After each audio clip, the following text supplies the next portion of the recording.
আকাবা উপসাগরের তীরে বসে দাউদ আলাইহিস সালাম জাবুর কিতাব তেলাওয়াত করতেন। ওনার কণ্ঠের সুরের ঝংকার এত মধুর ছিল, সাগরের মাছগুলো প্রতি শনিবারে উনি আকাবা উপসাগরের পাশে যখন জাবুরের কিতাব তেলাওয়াত করতেন, সাগরের মাছগুলো সাগর রেখে দিয়ে ডাঙায় চলে আসতো।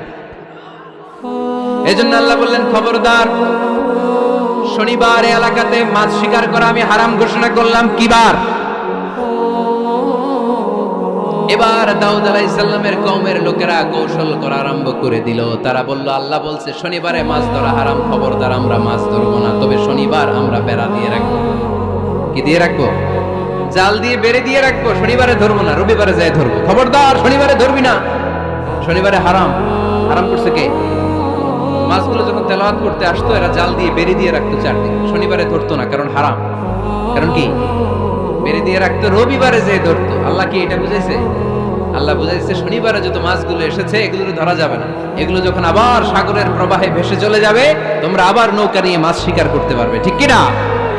ওরা কৌশল করে রবিবারে, শনিবারে আটকে রাখতো, এরকম বেড়ে দিয়ে জাল দিয়ে রবিবারে যে ধরতো। আল্লাহ বললেন, আও নালা আলাহুম কামা লাআন্না আসহাবাস সাব কুনু কিরাদাতান খাসিইন।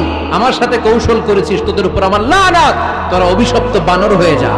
মুহূর্তে পুরো জাতিটাকে বানরে রূপান্তরিত করে দিল কে?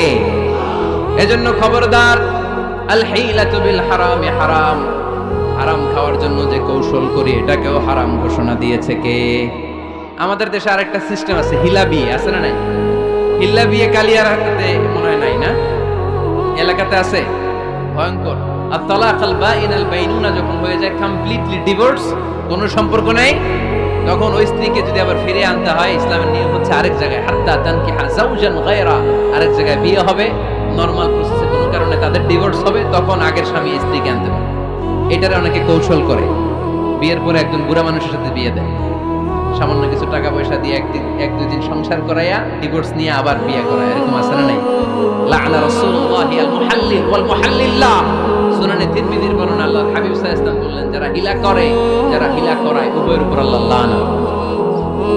এগুলোর সাথে আমাদের কোনো সম্পর্ক আছে? এজন্য আমরা হারাম খাবো না। হারাম ঘুরে খাওয়ার জন্য কৌশলও করা যাবে। এরপরে 8 নম্বর মূলনীতি হলো কাসবুল হালাল শারতুন লিকাবুলিদ দুআ। আমরা বলি, হুজুর আমার দোয়া কবুল হয় না, কিন্তু দোয়া কবুলের সবচাইতে বড় শর্ত হলো হালাল ইনকাম। ঠিক কি না? হালাল উপার্জন ছাড়া যদি দোয়া করেন কবুল হবে?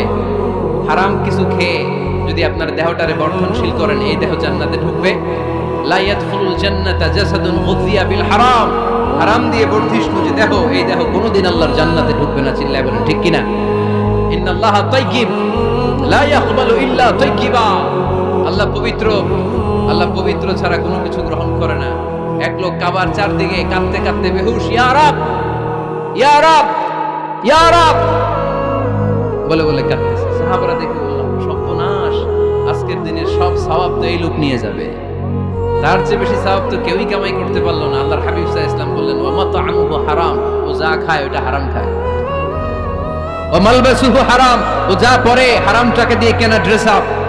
ওয়া গুযিয়া বিল হারাম, ওর দেহটা বড় হয়েছে, বর্ধিষ্ণু হয়েছে হারাম খেয়ে। ফাআন্না ইউস্তাজাবু লাহু, কেন আল্লাহ তার দোয়া কবুল করবে? কঠিন কালো তার দোয়া আল্লাহর আরশে পৌঁছবে না। চিল্লায় বলেন ঠিক কি না?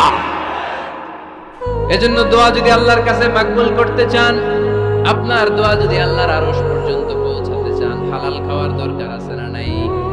জিহাদের ময়দানে এক সাহাবা সর্বপ্রথম তীর মেরেছেন। নাম কি জানেন? সাদ বিন আবি ওয়াক্কাস রাদিয়াল্লাহু তাআলা আনহু। আল্লাহর হাবিব সাল্লাল্লাহু আলাইহি ওয়াসাল্লামকে বললেন, ইয়া রাসূলুল্লাহ, উদউ আল্লাহ আইয়াজআলানি মুস্তাজাবাদ দাওয়া। নবী হে, আপনি একটু আমার জন্য দোয়া করেন, আল্লাহ যেন আমারে মুস্তাজাবুদ দাওয়া বানিয়ে দেয়। কি বানিয়ে দেয়? সবাই বলেন। মুস্তাজাবুদ দাওয়া মানে এমন লোক যে দোয়া করলেই কবুল। আল্লাহর হাবিব সাল্লাল্লাহু আলাইহি ওয়াসাল্লাম উত্তরে কি বলছিলেন শুনবেন? শুনবেন সবাই? আল্লাহর হাবিব সাল্লাল্লাহু আলাইহি ওয়াসাল্লাম বললেন, ইয়া সাআদ আতিব মাতআমাক তাকুন মুস্তাজাবুদ দাওয়া। হে সাদ, মুস্তাজাবুদ দাওয়ার জন্য আমার স্পেশাল দোয়ার দরকার নেই, তুমি যা খাবে হালাল খেও। হালাল খেলেই তুমি মুস্তাজাবুদ দাওয়া। হালাল খেলেই তোমার দোয়া কবুল করে নিবে কে? 9 নম্বর মূলনীতি, আল হালালু হালালুন লিল জামি' ওয়াল হারামু হারামুন লিল জামি'। হালাল এটা সবার জন্য হালাল, হারাম এটা সবার জন্য। আওয়াজ করে উত্তর দিতে হবে, ঘুষ খাওয়া হালাল না হারাম? মিথ্যা বলা এটা আপনার জন্য হারাম, আমার জন্য হারাম না, না? আপনার জন্য হারাম, আমার জন্য। হিংসা করা হালাল না হারাম? এই হিংসা যদি আমার নানা ভাই করে, হালাল না হারাম? আমি যদি করি, বাইতুল মুকাররমের ইমাম যদি করে, শুধু কাবা ঘরের ইমাম সাহেব হিংসা করতে পারে? হ্যাঁ, পারবে? হালাল সবার জন্য হালাল, হারাম সবার জন্য হারাম। বলেন তো, বুঝে শুনে উত্তর দিন, প্যান্ট শার্ট পরা হালাল না হারাম? কথা কন আরো জোরে। দুই দল নাকি এক দল? সবাই বলেন হালাল না হারাম? প্যান্ট শার্ট পরা এটা হালাল শুধু আপনার জন্য, নাকি আমার জন্য হারাম? না, প্যান্ট শার্ট পরা আমার জন্য হালাল, আমার নানা ভাইয়ের জন্য হালাল, কাবা ঘরের ইমামের জন্য হালাল। চিল্লায় বলেন ঠিক কিনা? আল হালালু হালালুন লিল জামি' ওয়াল হারামু হারামুন লিল জামি'। কিন্তু আমরা প্যান্ট শার্ট পরি না।